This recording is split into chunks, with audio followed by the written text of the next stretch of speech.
ময়মনসিংহ ত্রিশালের উপজেলা নির্বাহী officer Arafat Siddique mobile court পরিচালনার সময় এক ব্যক্তিকে মারধর করার ভিডিও সামাজিক যোগাযোগ মাধ্যমে ছড়িয়ে পড়ার পর এই ভিডিও নিয়ে শুরু হয় আলোচনা ও সমালোচনা।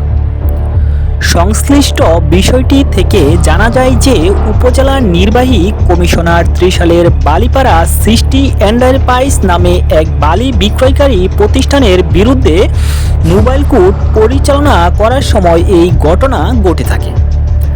আরাফাত সিদ্দিক ও ভূমি কমিশনার উক্ত জায়গায় উপস্থিত হয়ে বিভিন্ন তথ্য জানতে চাইলে উক্ত ব্যক্তি উত্তপ্তভাবে বিভিন্ন কথা বলতে থাকেন এবং মোবাইল ফোনে কাকে ফোন করতে দেখা যায় এবং তাকে বিভিন্ন কাগজ ও বিভিন্ন প্রশ্ন জিজ্ঞেস করতে থাকলে তিনি বলেন, আপনার মতো এরকম অনেক লোক এই জায়গায় এসে থাকে এবং আরও অনেক কিছু বলতে থাকেন।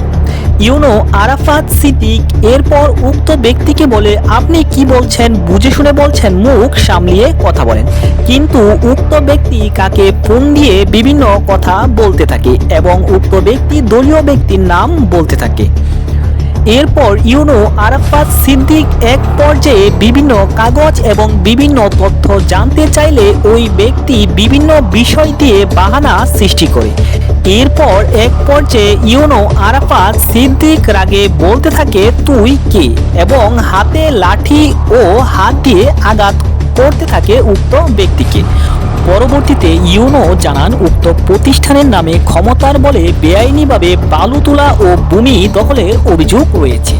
আমি গিয়ে কিছু জানতে চাইলে এবং কাগজপত্র না দেখিয়ে ক্ষমতার প্রভাব খাটাতে থাকে এবং এতেই মূলত এ ঘটনা ঘটে থাকে।